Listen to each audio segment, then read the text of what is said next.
আসসালামু আলাইকুম everyone, welcome back to my channel. আশা করছি আপনারা সবাই অনেক ভালো আছেন।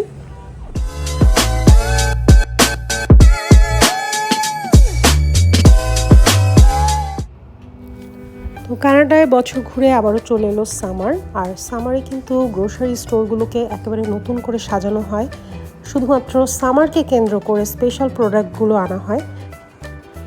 আর তাই এই সময় গ্রোসারি স্টোরগুলোতে ঘুরে বেড়াতে কিন্তু আমার খুবই ভালো লাগে। তো আজকে আমার বাসার জন্য কিছু জিনিস কিনতে আমি আসলাম এই গ্রোসারি স্টোরটাতে। এটা আমার বাসার কাছে, কিন্তু গ্রোসারি স্টোরটাতে ঘুরতে ঘুরতে আমার মনে হলো যে কিছু প্রোডাক্ট আমি যখন প্রথমবার দেখেছিলাম একদম অবাক হয়ে গিয়েছিলাম। তো আমি চিন্তা করলাম যে আপনাদেরকে সেই প্রোডাক্টগুলো আমি দেখাই, এবং আপনারা অবশ্যই কমেন্টে জানাবেন যে এই প্রোডাক্টগুলো দেখে আপনাদেরও কি অবাক লাগছে কিনা। তো প্রথমেই চলে এলাম ডিম যে কর্নারটায় পাওয়া যায় সেই কর্নারে। বাসার জন্য ডিম কিনতে এসছি, কিন্তু আপনাদেরকে একটা অবাক জিনিস দেখাচ্ছি, অর্থাৎ আমার কাছে এটা খুব সারপ্রাইজিং।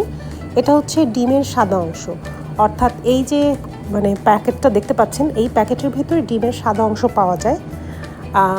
এটার বিভিন্ন ধরনের প্রোডাক্ট আছে। আমি জানি না ওরা কিভাবে ডিমের সাদা অংশটাকে সেপারেট করে কিভাবে ওরা এটাকে সংরক্ষণ করে, এটা সম্পর্কে আমার ধারণা ছিল না।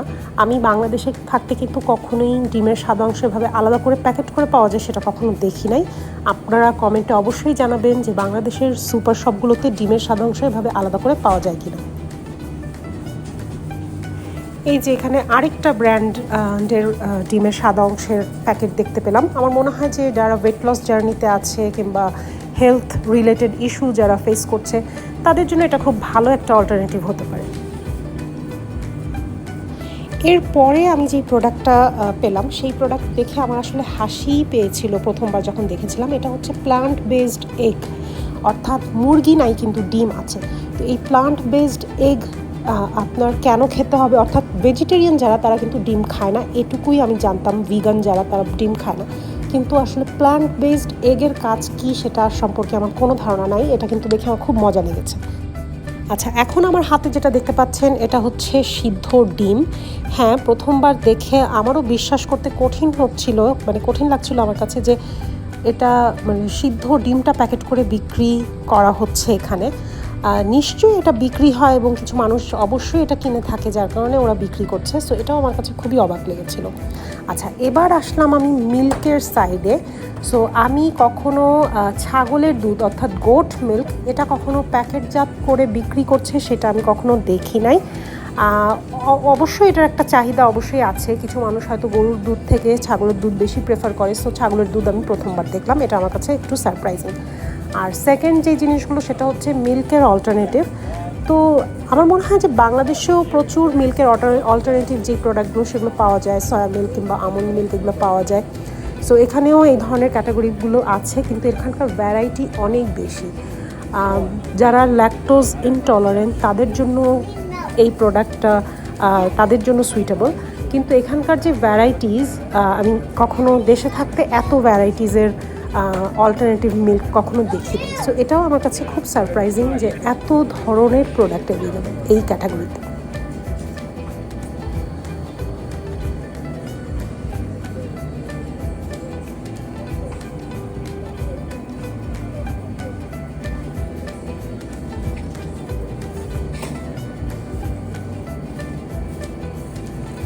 আচ্ছা, এবার আমি চলে আসলাম মিল্ক প্রোডাক্ট যেই সেকশনে সেই সেকশনে, অর্থাৎ বাটার এবং বাটার রিলেটেড যে স্প্রেডগুলো সেই স্প্রেডের সেকশনে।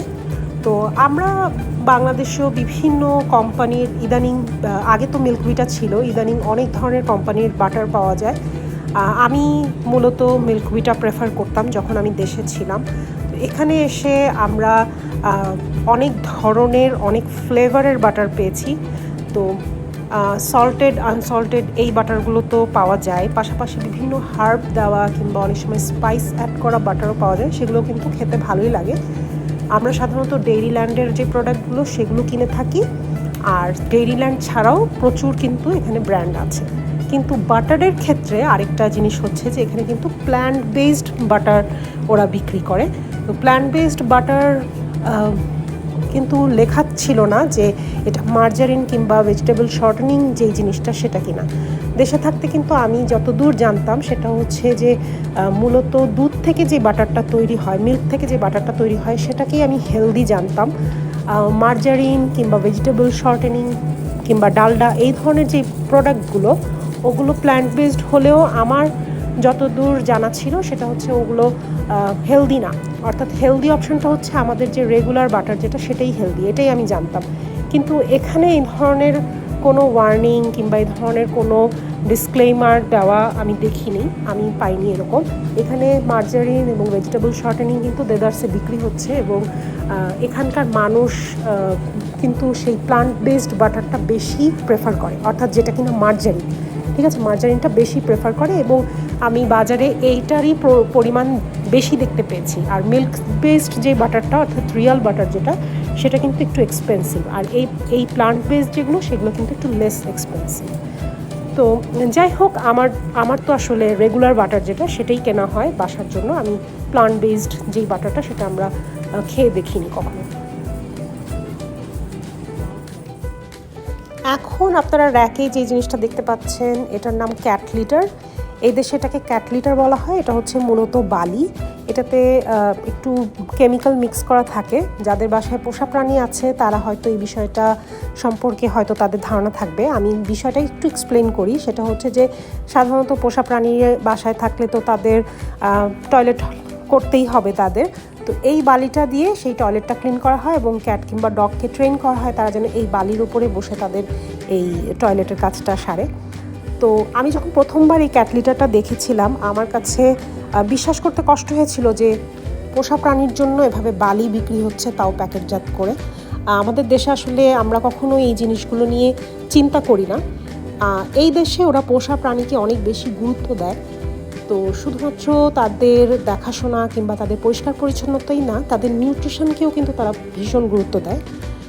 এই দেশে প্রচুর প্রোডাক্ট পাওয়া যায় যেই প্রোডাক্টগুলো স্পেশালি তৈরি করা ক্যাট কিংবা ডগ, যে পেট অ্যানিমাল যেটা, তাদের নিউট্রিশন যেন এনশোর করা যায় এবং অনেক সময় তাদের ডায়েট, তাদের ডাইজেশন, এই জিনিসগুলো, তাদের স্কিন, তাদের হেয়ার বলতে যে গায়ে যে পশম তাদের থাকে, তো এই জিনিসগুলো যেন ভালো থাকে, তারা যেন সুস্থ থাকে, এই জিনিসগুলোকে টার্গেট করে কিন্তু এই প্রোডাক্টগুলো বানানো হয়, বিক্রি করা হয় এবং এটা কিন্তু একটা হিউজ মার্কেট এখানে এই দেশে।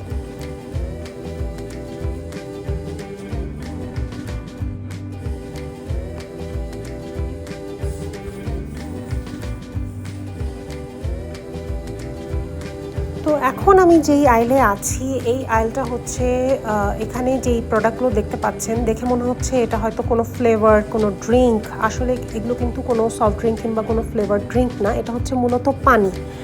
হ্যাঁ, আমি পানি বলতে এটা আসলে কিছু এখানে দেখতে পাচ্ছেন কিছু প্রোডাক্ট সেগুলো আসলে ফ্লেভার্ড ওয়াটার, আর কিছু ওয়াটার যেটা দেখতে পাচ্ছেন সেটা হচ্ছে স্প্রিঙ্কল ওয়াটার, অর্থাৎ বাবল থাকবে সেই পানিতে। আবার কিছু ওয়াটার হচ্ছে ঝর্ণার পানি, অর্থাৎ সেটাকে স্প্রিং ওয়াটার বলে।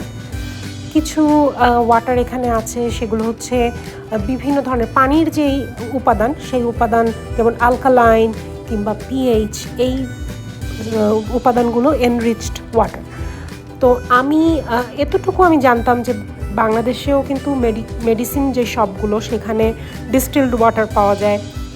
আমাদের দেশেও কিন্তু মিনারেল ওয়াটার অনেক কোম্পানি আছে যারা মিনারেল ওয়াটার বিক্রি করে, সেগুলো হচ্ছে বিশুদ্ধ পানি, পিওর ওয়াটার, অর্থাৎ আপনি ট্যাপের পানি তো আমাদের বিশুদ্ধ না সবসময়, সেই কারণে আমরা ওই পানিগুলো কিনে খাই। কিন্তু এই দেশে আসলে ওরা অন্য লেভেলে চলে গিয়েছে, পানি নিয়ে তারা প্রোডাক্ট মানে নিয়ে আসছে বাজারে।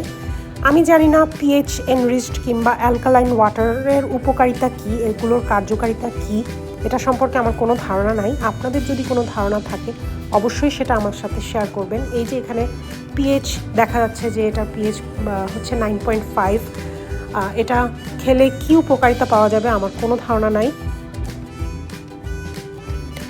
আর এই পাশে রাখা ছিল কিছু কার্বোনেটেড ওয়াটার, অর্থাৎ আমরা যেটাকে বাংলাদেশে সোডা ওয়াটার যেটাকে বলি, সেই সোডা ওয়াটার। তো ফ্লেভার্ড সোডা ওয়াটারও ছিল, নন ফ্লেভার্ড যেটা অর্থাৎ প্লেন যেটা ওয়াটার, সোডা ওয়াটার, সেটাও ছিল।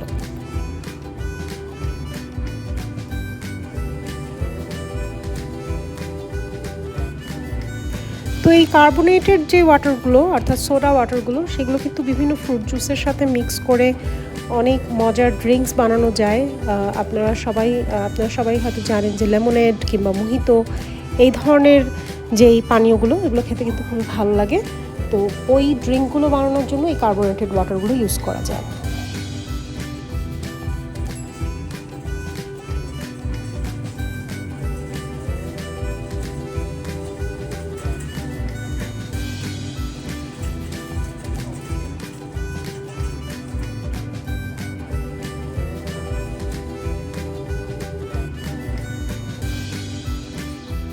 তো ভিডিওর শুরুতে আমি বলেছিলাম যে সামারকে ঘিরে কিন্তু কানাডায় প্রত্যেকটা গ্রোসারি স্টোরে স্পেশাল সামার আইটেম নিয়ে আসা হয়। তো সেই সামার আইটেমের মধ্যে অন্যতম হচ্ছে গার্ডেন রিলেটেড প্রোডাক্ট। এই মুহূর্তে আপনারা যেটা দেখতে পাচ্ছেন প্যাকেট করা সেটা হচ্ছে গার্ডেন সয়েল।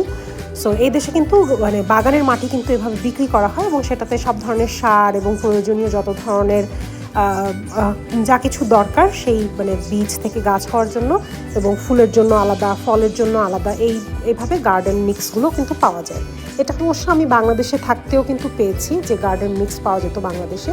আর এই যে ছোট ছোট প্যাকেটগুলো দেখতে পাচ্ছেন এটা হচ্ছে বীজগুলো এখানে এই দোকানটায়, এখন আমি আছি রিয়েল ক্যানাডিয়ান সুপার স্টোরে, এই দোকানে প্রত্যেকটা বীজের প্যাকেট $5 করে বিক্রি হচ্ছিল। এটা যখন সিজন একেবারে শুরুতে থাকে তখন এই দামগুলো একটু বেশি থাকে এবং ফুলের যেই টবগুলো সেখানে দেখতে পাচ্ছেন $16, $23। একেবারে যখন সিজন শেষের দিকে চলে আসবে এগুলো কিন্তু ডিসকাউন্টে ছেড়ে দেয় তারা। এখন দেখতে পাচ্ছেন এটা হচ্ছে অ্যালপাইন মিন্ট অর্থাৎ পুদিনা পাতা, তবে আমাদের দেশি পুদিনা পাতার থেকে এটা একটু বড় হয়ে থাকে এবং এটা কিন্তু খুব দ্রুত বৃদ্ধি পায় এই পুদিনা পাতাগুলো। আর টমেটোর এটা একটা টব ছিল টমেটোর।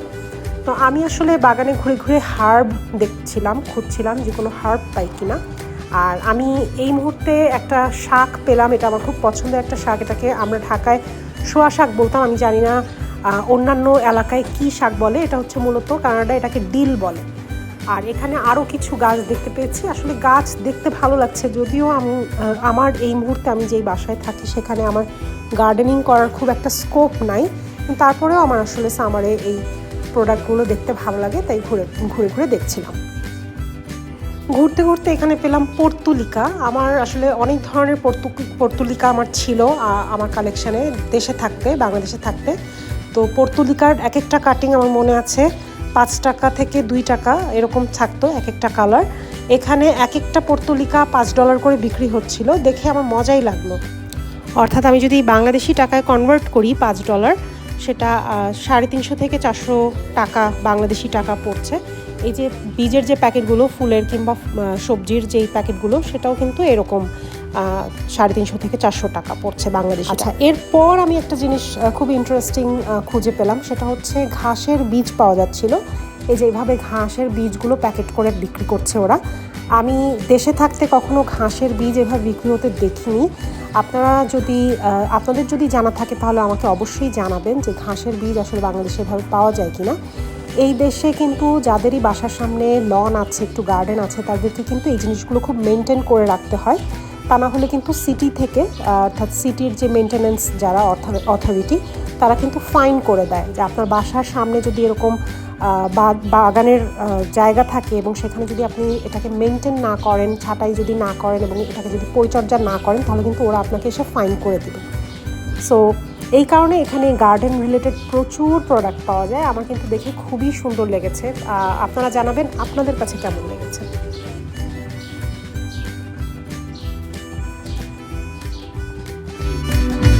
আমার আজকের আয়োজন এ পর্যন্তই। ব্লগটি ভালো লেগে থাকলে অবশ্যই লাইক করবেন এবং আমার ছোট্ট চ্যানেলটিকে সাবস্ক্রাইব করে আমাকে গ্রো করতে হেল্প করবেন। পরবর্তীতে আপনারা আর কি টপিক নিয়ে ব্লগ দেখতে চান সেটা আমাকে কমেন্টে জানাতে পারেন। আমি চেষ্টা করব আপনাদের রিকোয়েস্ট অনুযায়ী আমার আগামী ব্লগগুলোকে সাজাতে। আর যেখান থেকে ব্লগটি দেখছেন সবার জন্য শুভকামনা। আপনাদের আগামী জীবন সুন্দর হোক, সবাই সুস্থ থাকুন, ভালো থাকুন, এই কামনায় এখানেই শেষ করছি। আসসালামু আলাইকুম।